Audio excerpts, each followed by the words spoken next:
Carl Jung once said that what terrifies a narcissist most isn't your anger, but your indifference. By the end of this video, you'll see why this insight reshapes how you view relationships with self-absorbed people. If you've ever felt trapped in their web, you know the exhaustion, manipulation, and self-doubt that cloud your reality. Yet, most miss what Jung uncovered through decades of exploring the human psyche.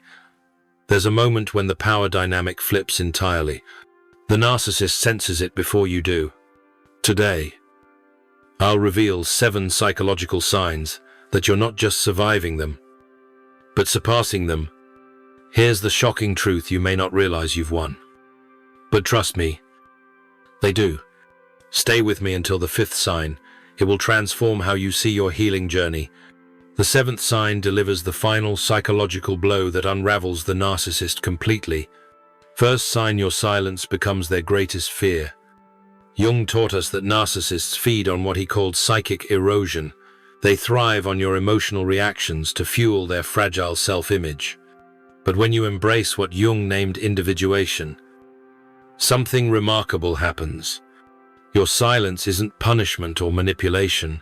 It's the quiet strength of a self reclaiming its center. This is entirely different. Jung called it the path to wholeness, where you stand so firm in your own psyche that you no longer need to explain, justify, or defend yourself. Here's the hard truth. Jung understood narcissists can't manipulate silence. They can't twist or control what you no longer offer. Your silence creates a void in their world they cannot fill. But there's something even more powerful to grasp. Second sign: they're flying monkeys. Those enablers orbiting their false reality start to drift away. Jung described these as psychic satellites, people caught in the narcissist's distorted narrative. Jung noticed something profound: when you step into true psychological freedom, these enablers naturally disperse. Why? Because you've stopped fueling the chaos that holds them in orbit. Others begin to see the contradictions in the narcissist's story, realizing you were never the problem. They see that wherever the narcissist goes, shows, follows. They recognize you're not the source of the turmoil. You never were. Jung called this a collective awakening, where a group sees through the narcissist's facade, watching their support system crumble as you stand unshaken. The next sign is where things get fascinating. Third sign: they start mimicking your journey of self-discovery. Jung's work on the shadow reveals why narcissists, he said, engage in hollow mimicry, copying your growth without the inner work. When they see you healing, they panic and imitate your progress. Suddenly, they post about self-improvement or spiritual awakening. But Jung urges us to look deeper. Their mimicry lacks the pain of true growth, what Jung called integrating the shadow, the parts of ourselves we'd rather not face. While you wrestle with your inner darkness, they're just performing. They mimic your peace. But Jung knew what they can't grasp. You can't fake true psychological growth. Their imitation isn't about healing, it's about envy. They see you embracing your authentic self, a freedom they can never attain, and it drives them to mirror your journey in a hollow attempt to compete. The 4th sign reveals the moment they realize they've lost all control. Their desperate attempts to pull you back through fake apologies, nostalgic ploys, or sudden declarations of love fall flat. Jung called this psychic suction, their frantic effort to drag you back into their distorted world. But Jung's insight is profound. When you've claimed your psychological sovereignty, these tactics don't just fail, they don't even touch you. You've developed what Jung called psychic immunity. Seeing through their games, you don't react with anger, hope, or satisfaction. You feel nothing. And that's everything. This indifference, Jung said, is the narcissist's greatest fear. It means they no longer exist in your psychological reality. When their efforts to reel you back collapse, they face what Jung termed a narcissistic collapse, the terrifying realization that they've lost all influence over your mind. The fifth sign is where Jung's wisdom shines brightest.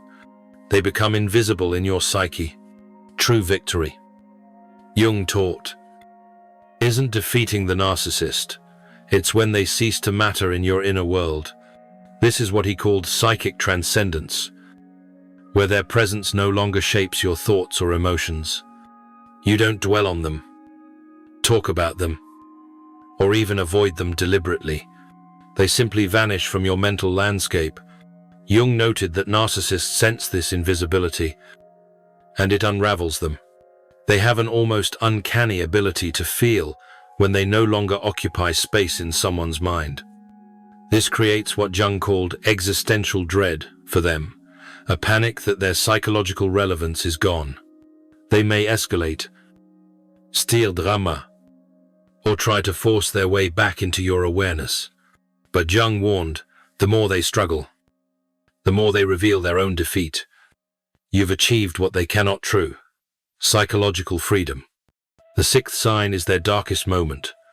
Their smear campaigns, efforts to tarnish your reputation, to prop up their false reality, turn into mere background noise.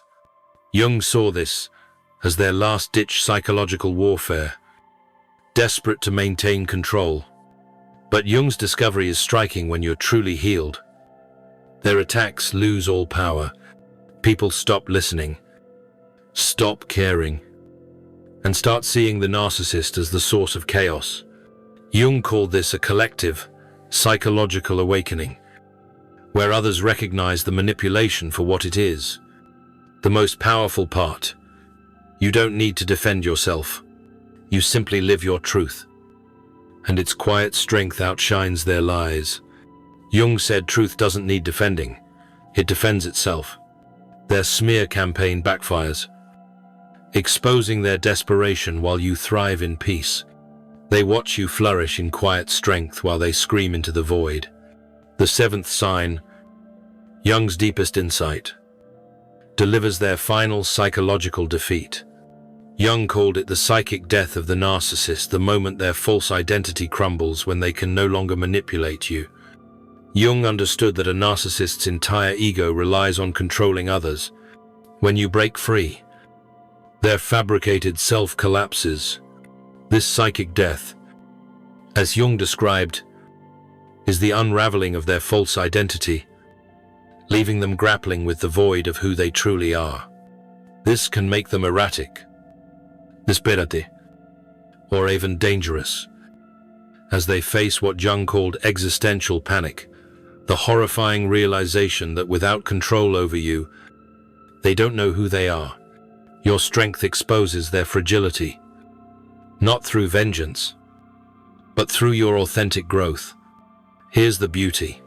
Jung uncovered, your healing doesn't just free you, it reveals their emptiness, not out of spite, but because true individuation, as Jung taught, shines a light that pierces their darkness. Your journey to wholeness exposes the lies they built their world upon. By embracing these 7 signs, you don't just survive the narcissist, you transcend them. You embody what Jung called psychological sovereignty, fully liberated from their distorted reality. Their greatest fear, Jung said, isn't your hatred, it's your healing, proving their lies about you false. You may not even notice you're winning, as you focus on healing and becoming your true self. That's the ultimate victory Jung described, not defeating the narcissist, but becoming so authentically you that they no longer exist in your psychological reality. They know they've lost. Even if you don't, now you know. 2.